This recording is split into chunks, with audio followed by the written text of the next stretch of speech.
Hello friends, welcome to my channel. Today I'll be making beef nihari.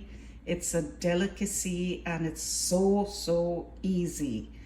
I've got here about 2.5 pounds of beef shank and I have 2 beef bones.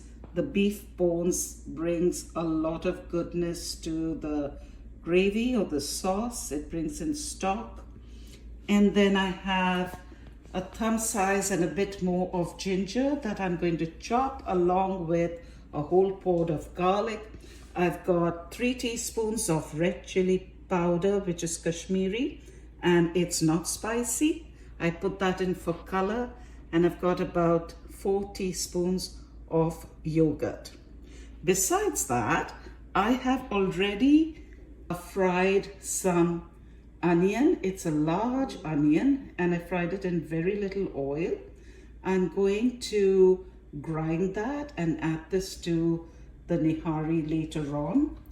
And my secret to making the best nihari is the Shan nihari powder. Now last night my beef came in a bit late in the night, so I washed it, and since I would be keeping it in the fridge, I added about a teaspoon of nihari powder to it. You don't have to do that. I was keeping it in the fridge and that's the reason why I did that. I'm going to be cooking it in my Instant Pot and we'll get started now. First, I'm going to blend the ginger and garlic. In my Instant Pot, I'm going to just add a little bit of oil. You don't need too much of oil as the recipe on the packet says, because you will see the meat leaves out oil as well. I'm going to add my chopped ginger and garlic. The Instant Pot is on the saute mode. I'm just going to saute this slightly. My garlic is getting sauteed. In fact, that's the ginger and garlic. From this whole shan packet, I'm going to use 3/4 of it. I won't use the whole packet. I do have a lot of meat. I've put in the Kashmiri red chili powder, a little bit of water, so it doesn't burn.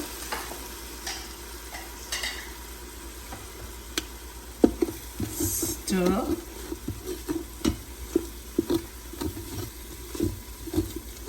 I'm just cooking off the spices a bit. I'll add the yogurt.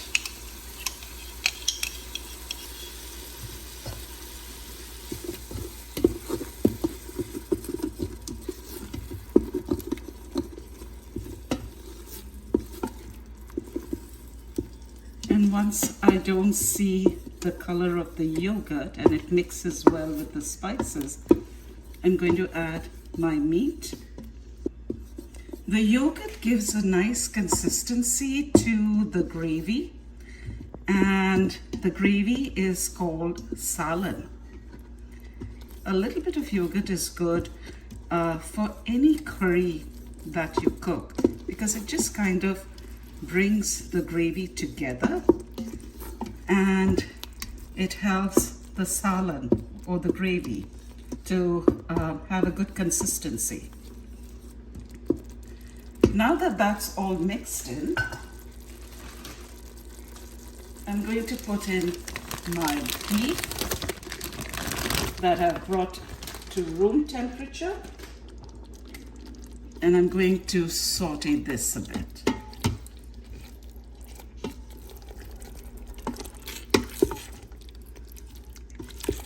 This is a kind of a one-pot dish, except that I fried my onions separately.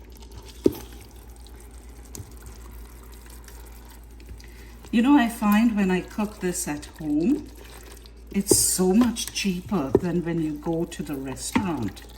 You'll get just a small portion for the price that you've paid for all of the meat and the spices. The pieces have to be a bit bigger than normal curry pieces because it cooks and it tends to shred towards the end. It's time that I put in the 2 bones. And like I said, the bones are just there to bring stock to the gravy and make the gravy rich.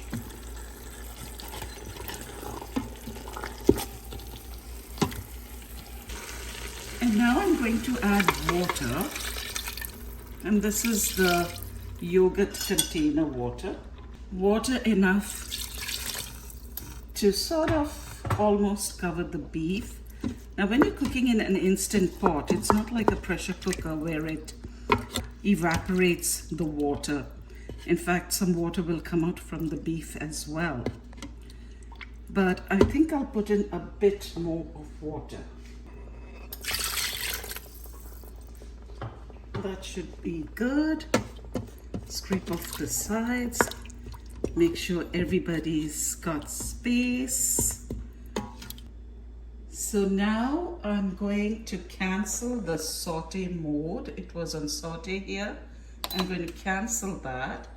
And I'm going to close my pressure cooker or my instant pot.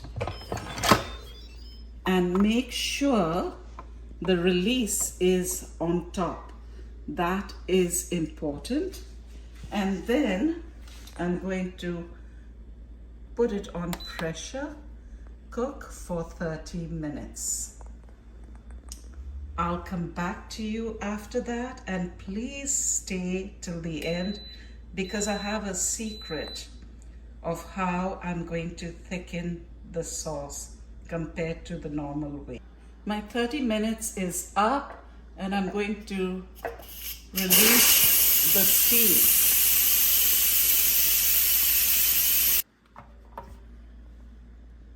Now that all the steam has been released, I'm going to open up my Instant Pot and look at that. It's so delicious. I'm going to check to see if the meat is cooked, and you can see it's very tender. The knife just goes through, so it has fully cooked. Next, what I'm going to do is remove some of the oil, which they call tari. Tari is when your gravy is cooked and the oil rises. This is the time to do that.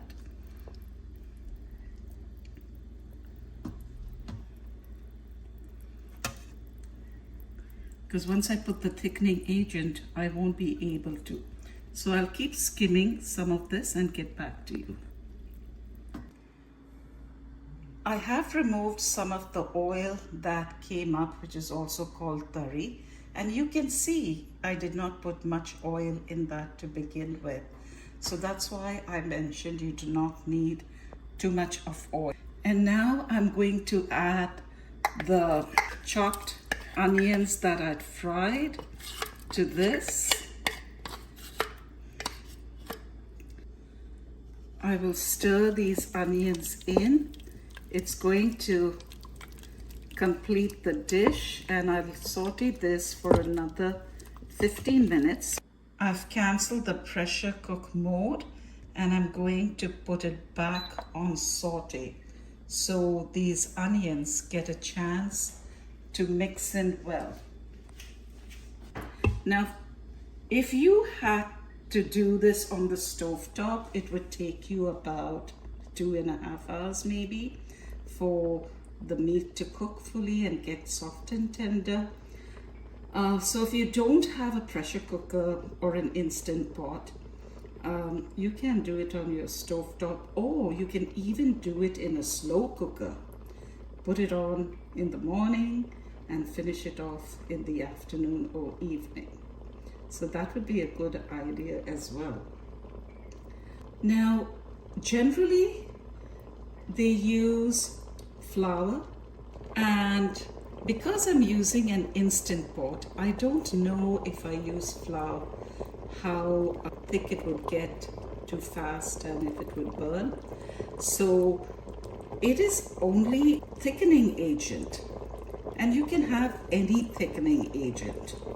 So what I have is cornstarch, and if you use flour you have to put it earlier so that it cooks off, but cornstarch you can put at the last moment and get its thickness.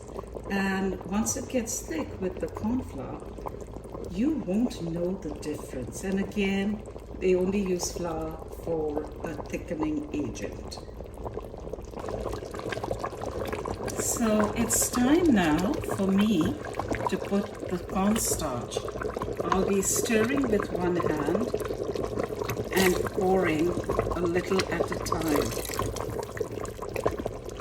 And you can see it has already thickened up. It depends on how thick you would want this gravy. Some people like it thin, some people like it really very thick.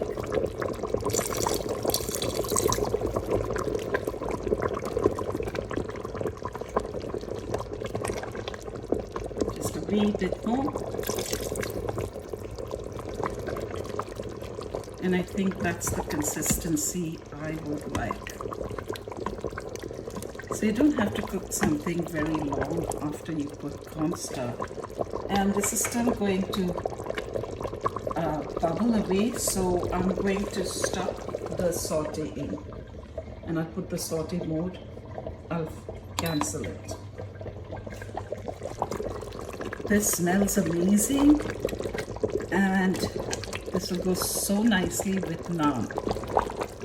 Like I said, it's very expensive in restaurants, but if you make this yourself at home, and it's so easy to do, you won't be able to resist eating more and more.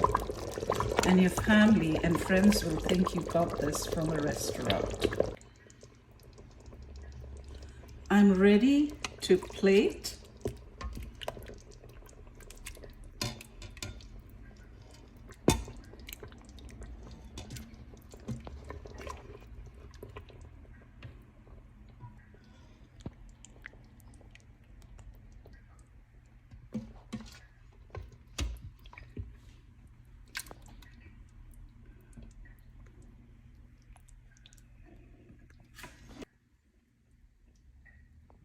Now that I've put some in the plate, I'm going to take a little bit of that tari and just decorate, or garnish rather.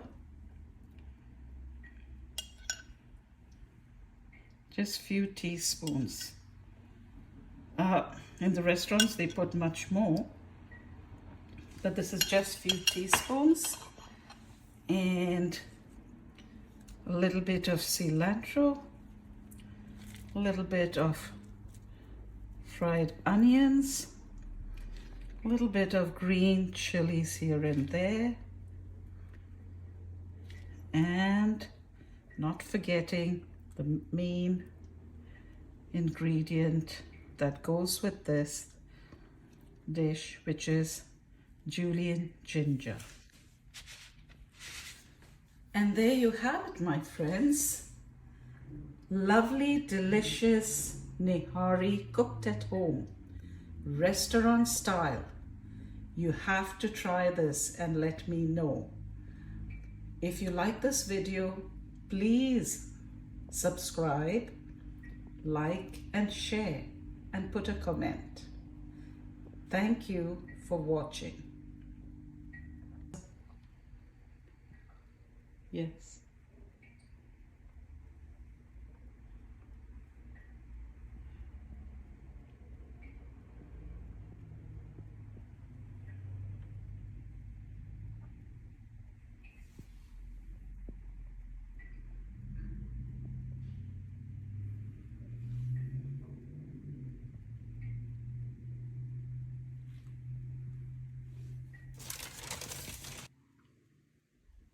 I made a small plate for myself squeeze of little lemon,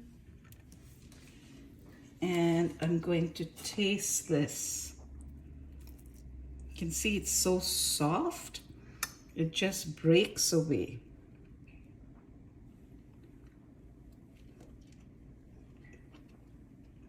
Mmm. Mmm.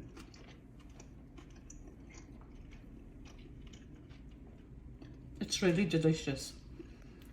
And I didn't have to put any salt or anything in this, as it was all included in the spice mix.